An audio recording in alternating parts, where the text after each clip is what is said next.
எண்ணிக்கை ரொம்ப பண்போடு சொல்லிவிட்டு அதே இயக்கத்திலிருந்து வெளியே வருகின்றேன். இது தமிழர் பண்புன்னு கூட வச்சுக்கலாம்.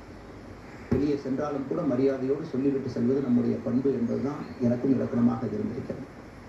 இன்றிலிருந்து நம்முடைய ஒரு புதிய பாதை, ஒரு புதிய இயக்கம், ஒரு புதிய பொலிட்டிக்கல் மூவ்மெண்ட் அடிப்படையில் இருந்து ஒரு புதிய பரிமாணத்தோடு பார்வையோடு பார்க்கக்கூடிய ஒரு விதத்துல தான் நம்முடைய மூவ்மெண்ட் நம்ம ஆரம்பிக்கணும். நீங்க எல்லோரும் சேர்ந்து இணைஞ்சு தலைமையோடு எனக்கு விவாதமும் கருத்து வேறுபாடும் தொடர்ந்து கொண்டே இருந்தது. என்னுடைய கருத்தின் காரணமா நான் அவங்க மேல பிரஷர் போட விரும்பல, ஆகவே நான் வெளியில போறேன் அப்படிங்கிறது தான் அவருடைய முடிவாக நம்ம பார்க்க முடிகிறது. இந்த முக்கியமான சில வரிகளோடு வார்த்தைகளோடு தன்னுடைய ராஜினாமா கடிதத்தை அவர் பாஜக தேசிய தலைவர் நிதின் நபின் அவர்களிடம் சமர்ப்பித்திருக்கிறார். நிதின் நபின் அவர்களும் அவருக்கு ராஜினாமாவை ஏற்றுக்கொண்டு கட்சியினுடைய அடிப்படை உறுப்பினர் பொறுப்பிலிருந்தும் அவரை விடுவித்திருக்கிறார் அப்படின்னு பார்க்க முடிகிறது.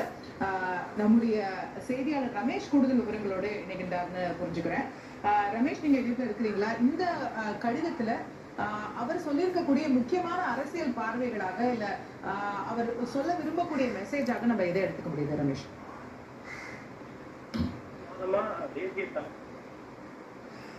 Okay, right, Ramesh, I'm sorry I have to interrupt you.